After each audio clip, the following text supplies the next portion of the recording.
भारत की मिट्टी वीर प्रसूता है। ऐसी ऐसी संतानें जन्मी हैं जिनकी गौरव गाथा समय आज तक दोहरा रहा है। नेताजी सुभाष चंद्र बोस। ये सोच के मन दुखता है कि हमारी पाठ्य पुस्तकों में सुभाष चंद्र बोस को उतने भी अक्षर नसीब नहीं हुए जितने अकबर और औरंगजेब जैसे डकैतों पर खर्च कर दिए गए। आज नेताजी का जन्म दिवस है। आपको जान लेना चाहिए कि भारत की आजादी में नेताजी का योगदान क्या है।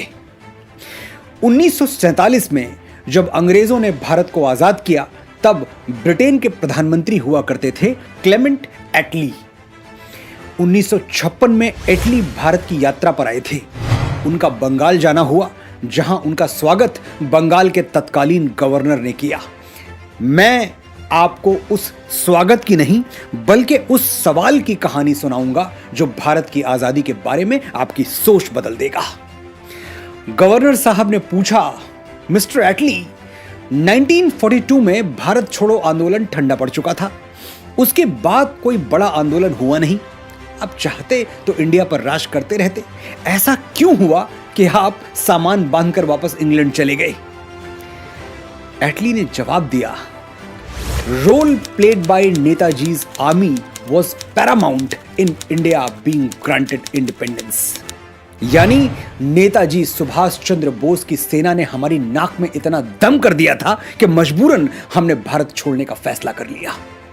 गवर्नर साहब ने पूछा, और सत्याग्रह, अहिंसा आंदोलन, उसकी क्या भूमिका रही आपके भारत छोड़ने में?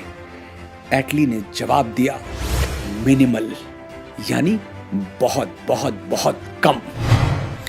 ये बातें कौन कह रहा है? जो आदमी भारत की आजादी के समय ब्रिटेन का प्रधानमंत्री हुआ करता था, जिसके दस्तखत पर भारत आजाद हुआ। मैं ये बताने की कोशिश बिल्कुल नहीं कर रहा कि सत्याग्रह, अहिंसा आंदोलन और भारत छोड़ो आंदोलन कमजोर थे या नाकाम थे, बिल्कुल नहीं। लेकिन नेताजी जैसा जिगरा तो शायद ही किसी के पास रहा हो, यह भी सच है।